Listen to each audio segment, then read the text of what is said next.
The language of Qur'an, easier than English, lesson 5, part 2. Alhamdulillah, by the grace of Allah, we are now reaching the end of lesson number 5. You have already learned a significant amount of Arabic.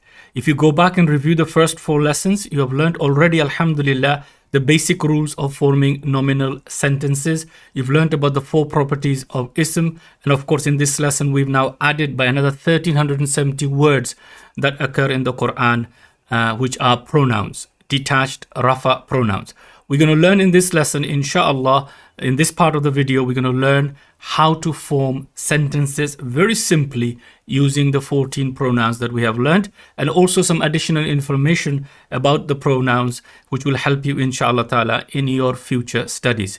So please pay special attention, write your own notes down, inshallah. This will help you learn the main points of the lesson, as well as, of course, recall for later. So let's begin with the blessed name of Allah Azza wa Jal. Bismillahir Rahmanir Rahim.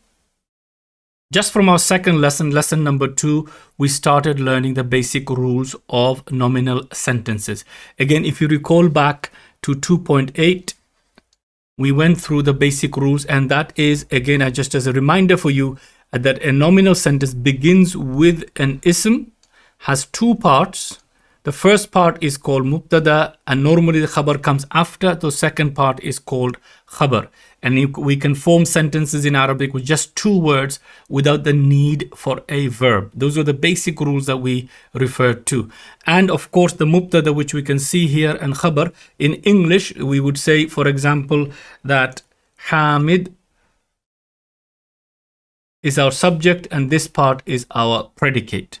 And similarly, if we want to do similar comparison with Arabic, we would say Hamidun is our subject and Muallimun is our predicate. So we have to have certain properties matching and certain properties in a certain way in order to make the sentence. Of course, this is just a review for you. The mubtada should be definite and it must be rafa. Again, you can see that here it is rafa. How do we know? Remember, Hamidun. The tanween on the top tells us that it is rafa because it will be Hamidun, Hamidan, Hamidin. Whereas the khabar, the predicate, should be indefinite, which we can see, Muallimun. Why is it indefinite? Because it is not a proper noun, it is not a pronoun, it doesn't fall into any of the 7 categories, and of course could be any teacher. It's not specific. So it is indefinite, which we can see here. And of course the khabar also needs to be marfu or in the i'rab of rafa. That's it.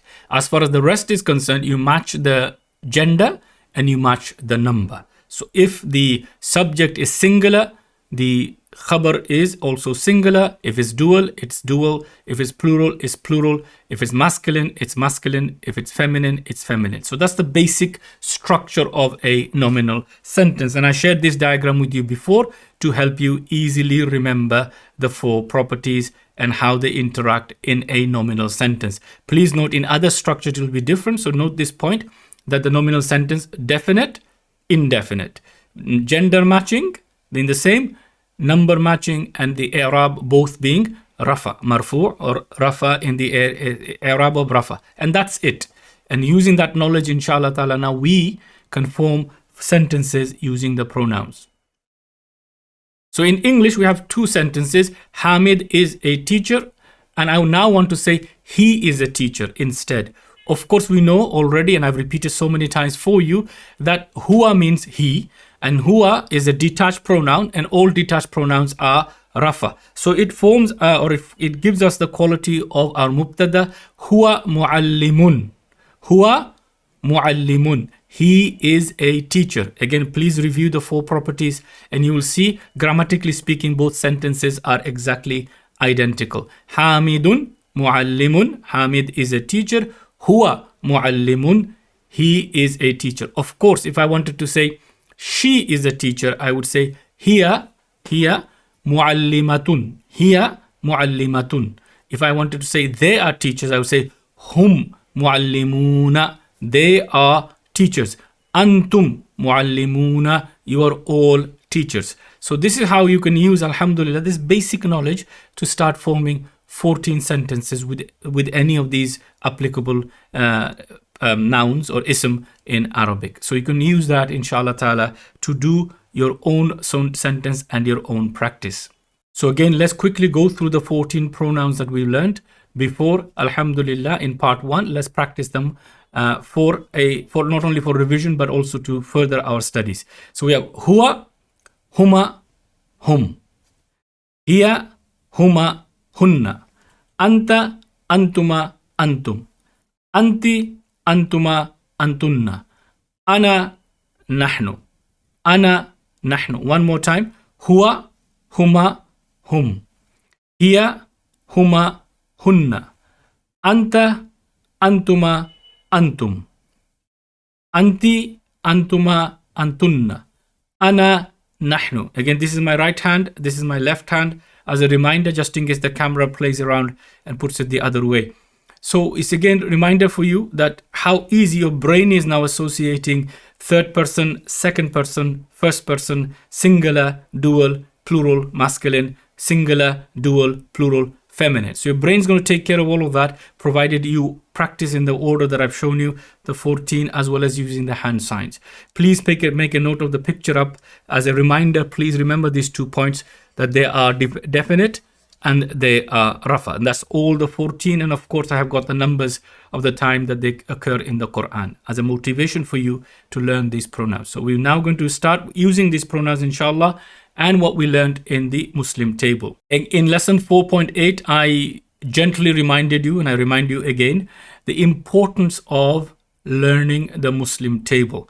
Why? Because it'll let you practice the singular, the dual, the plural, the masculine, the feminine, the conversion between them. And this is the big skill, alhamdulillah, which we've learned in lesson number 2, where we added al to the word and removed tanween. Lesson number 3, where we learned how to make a masculine word into feminine and vice versa. And we learned in lesson 4 how to make a singular word into dual and plural, just by adding certain suffixes. Again, this is a session of a review for all of us. Let's quickly go through how we would do that with the word Muslim. So we know we're using this word as a template only, but inshallah ta'ala, it will help us learn 18 words. And not only that, if we can memorize it and reproduce it in writing without looking, then it means that I can take other words and do the same. So let's start with the word Muslim. Muslimun, Musliman, Muslimin. And again, to make the dual, remember all we did was add ani, aini, aini. Muslimani, rafa, Muslimaini, nasab, Muslimaini, jar. And it is the same for both, as we went through in the lesson before. To make the plural, Muslimuna, Muslimina, Muslimina. So sound masculine plural, we add the una, ina, ina ending. Rafa being una, ina, nasab and jar. This you should be familiar with, insha'Allah. Now let's look at the feminine version. To make the Muslim into a female, as in a female Muslim. Muslim actually in Arabic means a male Muslim person. I would say Muslimatun, Rafa, Muslimatan, and Muslimatin. Again, I hope this is easy. Of course, when you read without the vowel endings at the end, you pronounce this as Muslimah. Again, let's make now the dual. All we do is ani, aini, aini. So Muslimatani, Muslimataini, Muslimataini. So all we did was add the ani, aini, aini ending. Again, please recall in lesson number 2, I told you all dual words in Arabic will have these endings. So it doesn't matter what it is, male, female, whatever. If it has a dual, it will end with either ani or aini, aini ending. Now for the sound feminine plural, we have Muslimatun, Muslimatin, Muslimatin. Muslimatun for rafa, Muslimatin for nasab, Muslimatin for jar. Please note, those that have tanween, if we add al to it, the tanween will go and we're left with a single vowel. We learned this in lesson number 2. So now, alhamdulillah, if you practice this well, you can make 18 words. Actually make 36 if you add al to them. So you can make 36 words from any base word that conforms to this table. So please take my advice and do make same table with other words. Please redesign this table if you have to. It is available in the book, but if you don't have the book, it's no problem. Redesign this table 6 across and 3 down That'll give you 18 words. And then inshallah ta'ala, you can make with the word Saalih, Kafir, Munafiq, Abid, Mushrik, and thousands of other words. And this will give you a huge leap in your understanding of Arabic. It's something I try to persuade the students to do, because it will then completely remove the confusion between duals and plurals, etc. The only plural you don't know yet is the broken plural, which we will learn inshallah about from forthcoming lessons. So please do take my advice and do practice. Now that we've reviewed the 14 pronouns, we've learned how to use the Muslim table. Inshallah, if you have that knowledge in your background, you can now start forming 14 sentences with any noun that conforms to the Muslim table, and there are thousands of them. We have 2 on the screen that you can see, Salihun and Abidun. So let's start now forming sentences with the word Salihun. Again, as a reminder, it means a pious person. So if I want to say he is a pious person, I would simply match the number and the gender and of course make it in Rafa.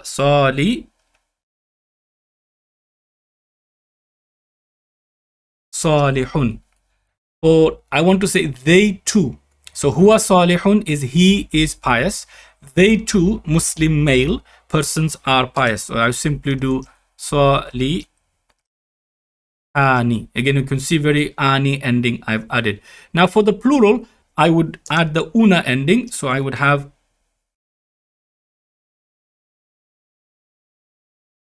Salihani. I hope this is easy for you, and inshallah ta'ala you are actually writing it down. Then I want to say she is pious. Here Salihatun. Again, you can see here the matching of the gender. Now if I have 2 female, I want to say they 2 female are pious. Salihani. Again, you can see all I've done is converted to feminine and then into dual. And again, I'm sure you remember it now. Hunna salihatun. Hunna salihatun. So now I've got 6 sentences within matter of seconds. And now I want to say you. I'm talking to you. Anta, male person, salihun. Antuma, salihani. Antum, anti,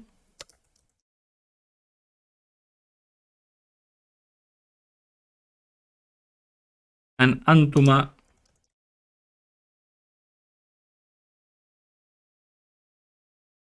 antunna.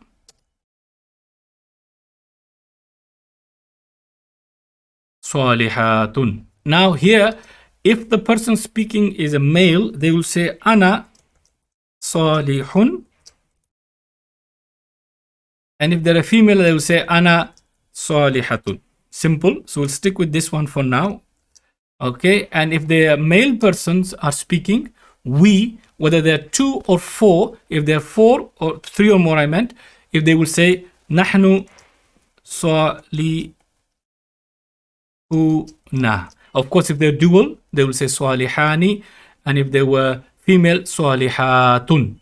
I hope that is clear for you. So ana and nahnu is both used for masculine and feminine. Now please pay attention to the table, and please make sure that you're practicing the formation of the changes as well as the 14 pronouns. If you take my advice and use this word salihun and do the same thing with the word Muslim and the word abidun or the word mu'minun, you now have, alhamdulillah, practiced almost, alhamdulillah, you would have done 14 sentences for each one. So again, you can see 14, 28, and so on. So your Arabic will accelerate. Please take my advice. Remember what I said many times before. I listen, I forget. I see, I remember. I practice, I learn. I teach, I master.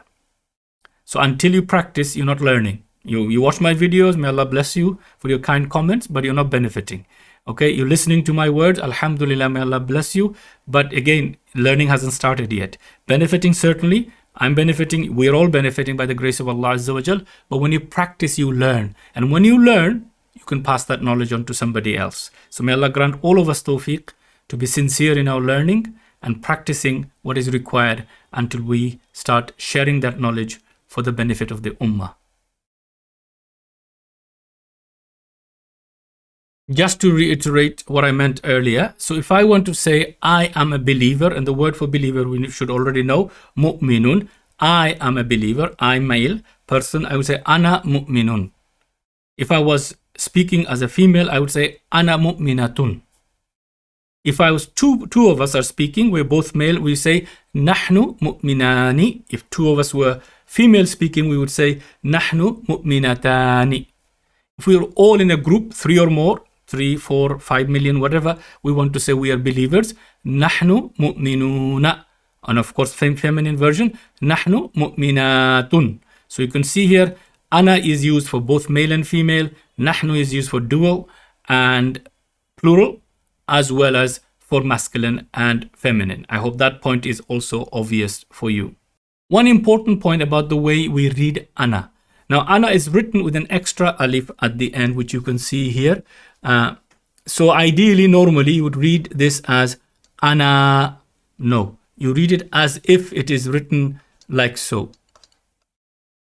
Ana. Okay, to avoid confusion in Arabic, the ana is written in a special way so that does not confuse other words. We'll not go into that at this stage, but just note in the Quran, alhamdulillah, the Quran is very well marked for us non-Arabic speakers to be able to ensure that we do not read incorrectly. So there is a circle, it looks like more of an elongated circle on top of the alif to remind you and me not to read this alif. So wama ana, that's how we read it. Wama ana minal mushrikeen. So this ana is not elongated. Please make a note of that, inshallah. I'm sure you probably know that from your tajweed rules, but I wanted to make that very clear for you. So please pay attention to this reading of the word ana.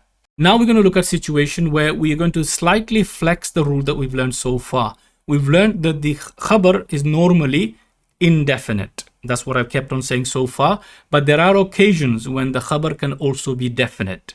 And so please pay attention to that. It is not a breaking of the rule, it's the way the structure of the language works. So for example here, when I say ana talibun, ana talibun, I am a student. Please note on what's written on the top. That's a summary of the notes that you need. But you really don't need to write a lot down. Just write these sentences down and make sure in your head you're clear what's going on. So again, there is no issue here. I'm sure you can all know that ana is definite and it's masculine in this case, and is singular, of course, and it is rafa. That is easy for you, inshallah. Now we have talibun, which means a student. So of course that is indefinite, and we have masculine, and we have singular, and we have rafa. So we have our mubtada and khabar, and the translation is I am a student. But what if I wanted to say, as it is in the case of Quran, ana Muhammad, I am Muhammad? That is perfectly correct in Arabic, even though the word Muhammad is definite. This is ana Yusuf, and Yusuf is a set of words that don't take tanween, just in case you were asking. So here I am Yusuf, and this is from the Quran itself. I've taken this example. Ana, again, you can see here is definite, masculine, singular, rafa. This is masculine, singular, and also rafa. But what we have here, brothers and sisters, is that we have the predicate is also definite. All right, and this is allowed. When we have the pronoun, which is definite, we can have the subject can also be a proper noun. Okay, a proper noun. Please note that, a proper noun, i.e. of course, name of a person, place, thing, etc. Ana Yusufu, I am Yusuf. Okay, I am Yusuf. Next we have huwa al-muallimu. Again, I hope this is not difficult for us.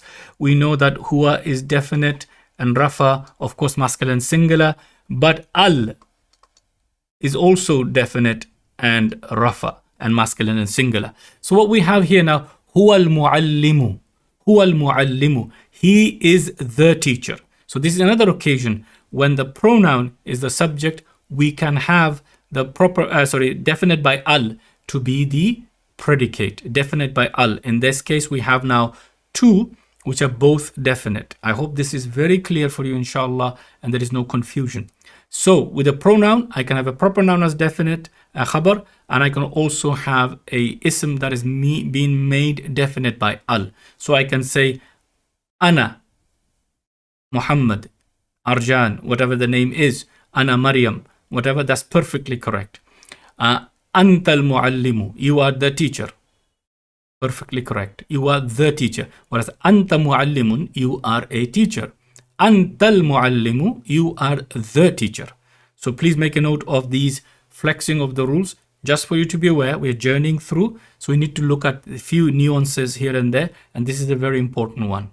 So quickly note the three sentences. I've removed the markings, so I would like you to make the markings yourself, just to put that into your head, that what we are learning and how the four properties are matching, etc., and where the changes are, and so on. So please take this exercise, write it down in your book, and I've also given you the translation. I am a student, I'm Yusuf, he is a teacher.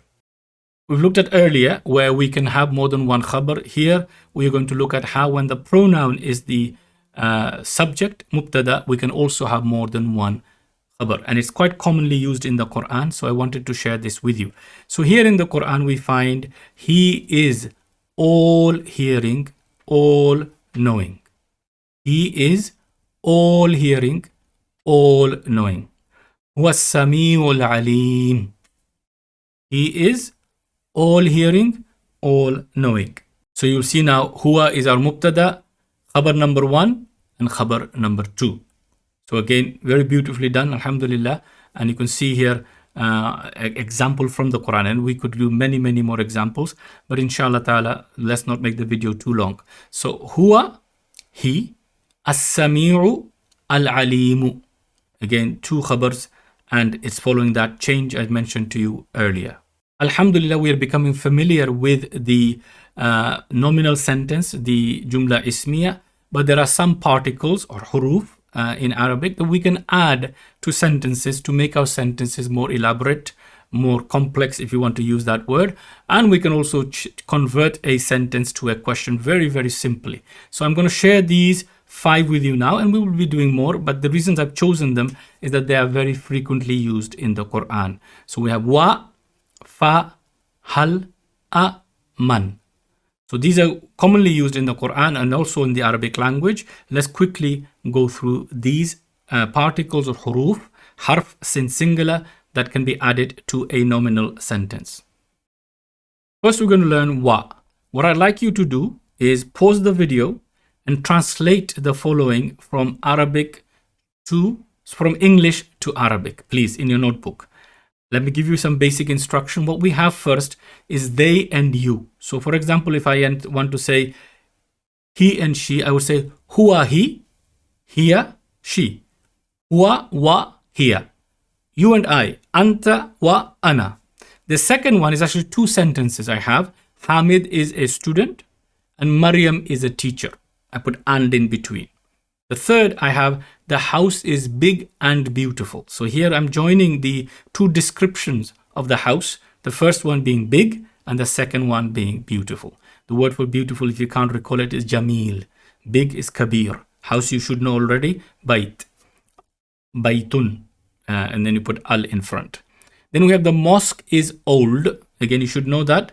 Qadim is for old and jadid is for new. The school is new. So pause the video now and translate. I hope you've done the exercise. Let's quickly go and translate for ourselves. They and you would be hum wa anta. Hum wa anta. Hum is they and anta is singular you. Remember, that's the one I'm looking for. There are 6 yous, so that might have confused you. Hamidun talibun. Hamid is a student. Wa and Maryamu muallimatun. Please note the change, muallimatun, because it is feminine. The house is big. Al-baytu kabirun. And wa jamilun. Wa jamilun. The house is big and beautiful. The mosque is old. Al-masjidu qadimun. Wal madrasatu jadidatun. Remember, madrasa is feminine. jadidatun. I hope you've written them down, and even if you made a mistake, it's excellent opportunity, because when you actually make a mistake and you note your mistake, you will not repeat it. But if you just did it in your head and didn't write it down, you will not remember for the next time.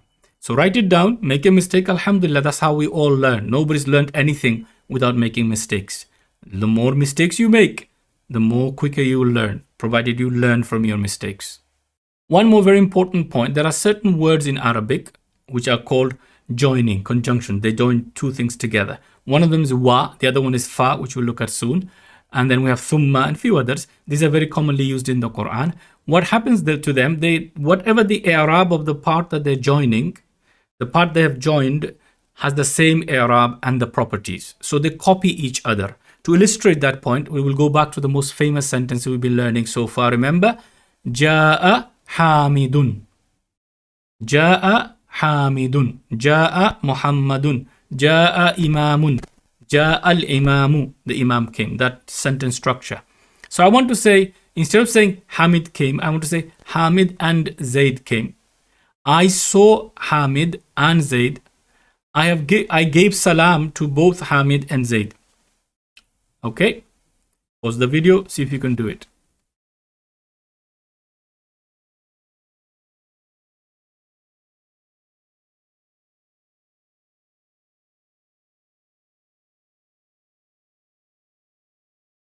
So if you have paused the video and done the exercise, let's quickly go through the three of them. Ja'a Hamidun wa Zaidun. Remember, the i'rab and the four properties needs to be copied. So this one, okay, is our main, the part that we're joining. So wa comes in the middle. So this will copy the four properties onto the next. The next word will copy the four properties of the one before. So if it's rafa, it's rafa. If it's singular, singular. If it's dual, dual, plural, etc. Next we say ra'aytu hamidan wa zaidan. I hope this is very clear for you. And sallamtu ala, what have we got? Hamidin wa zaidin. I hope this is very clear for you. So conjunction copies the four properties of the word before and the word after follows. And this is the most important point to note. Similarly to what we've seen with the descriptive phrase, where the mawsuf was there and the sifa 1, 2, 3, 4 all copied the four properties. So this is very, very important, inshallah. Please note this point. As we go into more complex Arabic, we will be, of course, practicing more. But I just wanted to share this with you now so that we can avoid confusion in the future. Next, we have fa, which is used in the Quran 2,900 plus times. Fa joins two things together. It is a single letter word. And as I mentioned many times to you before, single letter words in Arabic are many. In English, we have two. We have I and A. These are the only two one-letter word in the English language. In Arabic, we have fa, wa, a. We will see here many others. Ba, ta, kaf, lam. These are all used as single words. So there are quite a few words that are single letter words. The rule is that they're always written joined to the word that comes after. So you will not see them written even though they're in their own right. They will not be written as a separate letter. They will be joined to the word that follows. Wow is exactly the same, but because wow does not allow something to be written after it, you actually don't note it. But here with fa, because fa allows things to be written next to it, you will see the connection, inshallah. And with wa, what happens is that it's written next to the word without a space. And that's how you know that it is wa. And you need to learn, of course, how to distinguish it from the word itself. So, fahuwa muslimun. So, thus, he is a Muslim. So, fa is translated as so, thus, therefore, then. And it's important to note, this then is a sequence. So, what I mean by that, I went home, then I slept. So, it's a sequence, one after the other. But fa gives it the meaning it happened immediately. Immediately, not in a distance. So, here we've got an example, Hamid, then Zaid came. It does not mean Hamid came this morning, 2 weeks ago, and Zaid coming tomorrow. It means Hamid came and immediately, straight away, Zaid came. So that's what the meaning of fa is. It's an immediate action. Whereas thumma, which we'll learn later, there's a delay. Whereas this fa is immediate. So ja'a hamidun fa zaidun. Ja'a hamidun fa zaidun. Please note this very important word 2,900 times. And as I mentioned many times to you, there are 600 pages in the Quran. So if that's the standard mushaf, so what will you have? You will see it 3-4 times, 5, 6, 7 times sometimes in a page. So you need to pay attention to fa. There are two words which convert the jumla ismiya to a question, a and hal. A has been used 507 times and hal 93 times in the Quran. All it does is very simple. You put it in front of a nominal sentence, it will become a question. So if I want to say he is a Muslim, very easy, you should know that now, huwa muslimun. But if I put a in front, a huwa muslimun. Is he a Muslim? Naam, yes, huwa muslimun. So with a and hal, the answer must be either yes or no. That is the type of question. Whereas if I asked you, for example, how are you? You're not going to answer yes or no. What time is it? You're not going to say yes or no. You're going to give me the time or say, oh, sorry, I don't know. But there is no yes or no answer with those. But these two, there is either yes or a no answer. So these are particles of questioning where we are expecting a yes or a no answer. So please again pay attention to the to a. Again, is a single letter word, which you can see inshallah ta'ala, and single letter words will always be written attached to something afterwards. So you need to pay attention to this a. Is it part of the word or is it separate? So here you can see a huwa. I put it together for you so that it's very obvious what's going on. Are you a teacher? And you can see hal anta. So a and hal are used interchangeably. You can use either. For now, you can use either. And of course, hal is used 93 times in the Quran. Hal anta muallimun. Are you a teacher? La, no. Ana talibun. I am a student. So you can see now how to negate the question very simply. Let's do one more example. hal-il-masjidu kabirun. Is the mosque big? La, huwa saghirun. No, it is small. Now here one point I wanted you to note is that I will note that I've changed hal to a kasra. Why? Well, the reason for this is the meeting or the clash of two sukoons. And I went through this before. Iltiqa, the meeting of saakinayn. Okay, iltiqa saakinayn, the meeting of two sukoons. When they come together, you cannot read them in Arabic. So normally what happens, the word that comes first takes a kasra. If it's got a sukoon, it takes a kasra. And in this case, it has. So we have hal-il-masjidu kabirun. Is the mosque big? Please note that change. Hal and hali is the same word. Only thing is, for reading purposes, we have changed the sukoon to a kasra to overcome the meeting of two sukoons. Man is also a questioning word. Man means who. Who. Now, man can be used in other ways in Arabic in Quran. It is also used as a relative pronoun very commonly, and we'll look at that inshallah ta'ala in the last lesson of this book, lesson 15. But man means who. Who are you? That's the kind of way you will use it. And if I wanted to say what is this, I would use in Arabic ma. Okay, please note ma. Okay, that is again commonly used. It's also used as a relative pronoun. So we'll look at them later. But for now, let's take man into our knowledge base. So who is he? Man huwa. Huwa imamun. He is an imam. Very simple, inshallah. Who are you? Man anta. Man anta. Ana talibun. I'm a student. Man anta. Ana talibun. I'm a student. Who is the teacher? Who is the teacher? Man al-muallimu. Again, please note, I've changed the man now to mani, the kasra, which you can see here, inshallah. Okay. Same reason, the meeting of two sukoons, the clash of two sukoons. So man becomes money. Okay, manil muallimu. Who is the teacher? Okay, huwa al-muallimu. He is the teacher. So you come in a room, you're asking me who's the teacher. I'm saying he over there is the teacher. Manil muallimu. Huwa al-muallimu. He is the teacher. Importance of detached pronouns in the Quran. I've already mentioned that 1370 times they're used, but these are the most common ones. So please note is huwa, hum, and then over here, anta, antum, ana, nahnu. These are the most common. If you learn those, you will accelerate. Again, one point I mentioned, they're detached. They're not written next to any particular word. However, if the word before is a single letter word, you will see them joined. So fahuwa is not a new word. So he. Fahuwa, so he. Fa is not one word and huwa is another. So it's not fahuwa as a word on its own. It's two words. And you need to be able to recognize. Wa ana is not a separate word. It's one single word. It's two words. And I. Wa ana and I. You can see again wa is written next to ana. So you can see here, this is the changes you will see, and they're very commonly used in this way in the Quran. So here are a few examples I've picked from the Quran. Wa antum, 7 times I found. Fa anta, I found twice. So you, fa anta, so you.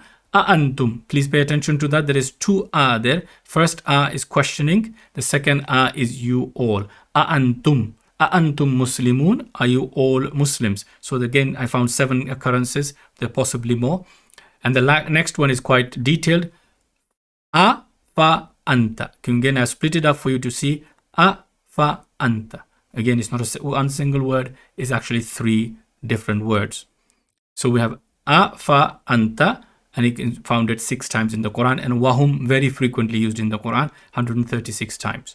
So please pay attention. Yes, they're detached, but if a single letter precedes, single letter word precedes, it will be linked to it. And as we've seen in these examples. So you need to be able to recognize the pronouns in this way. And these are the areas where I got confused at the beginning. So I'm highlighting them for you so that you don't have to trip over the same stones that I tripped over. So please note, inshallah ta'ala, these very important points. Alhamdulillah, brothers and sisters, we reached the end of lesson number 5. Alhamdulillah, we reached a milestone. Let's practice the pronouns one more time. Huwa, huma, hum. Hiya, huma, hunna. Anta, antuma, antum. Anti, antuma, antunna. Ana, nahnu. That's all you need to do. Please use your hands. Read it loudly so you can hear it yourself. Use the hand signs. Your brain will now take care of third person, second person, masculine, feminine, and all the other nonsensical terminology that we have to go through when we learn new languages. I found learning of pronouns very difficult. I used to forget them. I used to confuse them. But alhamdulillah, Dr. Abdulaziz taught me this technique. And since then, I found it very easy. And I'm appealing to you again to practice like this by looking, using your hand signs in cycles of 3. And then writing it down from memory. And then inshallah, then you can do it completely from memory without having to look at anything. You reproduce the 14 pronouns. Why is it important? Because in book 2, we're going to learn verbs.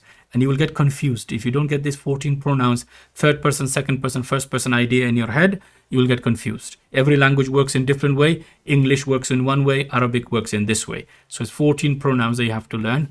And again, I'm emphasizing this. Lastly, brothers and sisters, I'm really grateful to all of you for your kind comments and your du'as and all these messages I'm receiving from places I never thought I would get messages from. I've had messages from Malaysia, Bangladesh, Pakistan, India, many countries in Africa, Gambia, and many places that I never ever thought that I would connect with Muslims there. So I'm really grateful to Allah Azza wa Jal for your positive feedback on these videos. But remember one thing, the purpose is for you to learn. And I want to say to you, dear brothers and sisters, as an appeal to all of you to help strengthen our iman, myself first, that if you make your intention and you want to go towards Allah, you want Allah's mercy, for example, and you want to move towards Allah, you walk towards Allah, His mercy will come running towards you.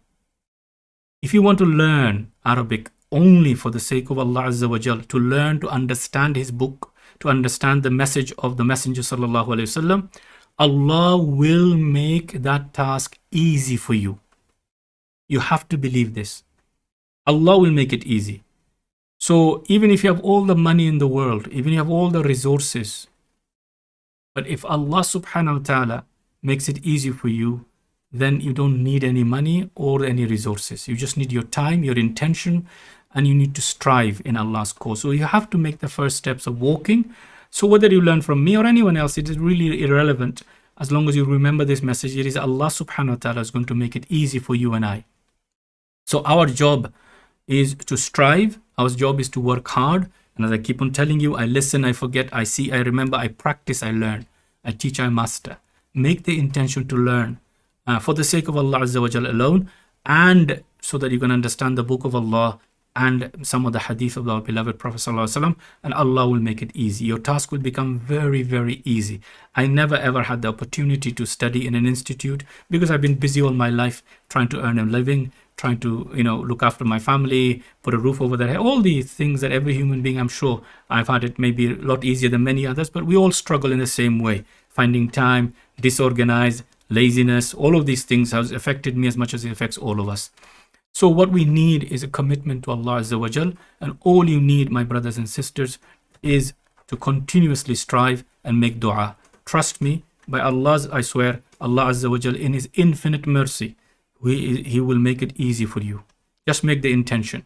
I hope and pray you're finding these videos of use. And that is the intention I'm sending them out, is for you to learn. And one day, inshallah, you'll start teaching in your own local community, in your own languages. So may Allah make it easy for you, but first you need to learn. So please be patient with me. I am trying to do the videos with all the difficulties and challenges in life, but I'm grateful to all of you who are supporting and making du'as. Please follow my instructions carefully, and I will try to complete the first 15 lessons in this series very soon, and then we'll start with the verbs in book 2. Alhamdulillah, brothers and sisters, that's the end of the lesson. Jazakumullah khairan. May Allah subhanahu wa ta'ala bless you with the very best in this world and the hereafter for your good intention for learning Arabic to understand Quran. Until the next lesson, Assalamu alaikum wa rahmatullahi wa barakatuhu. الذي علم بالقلم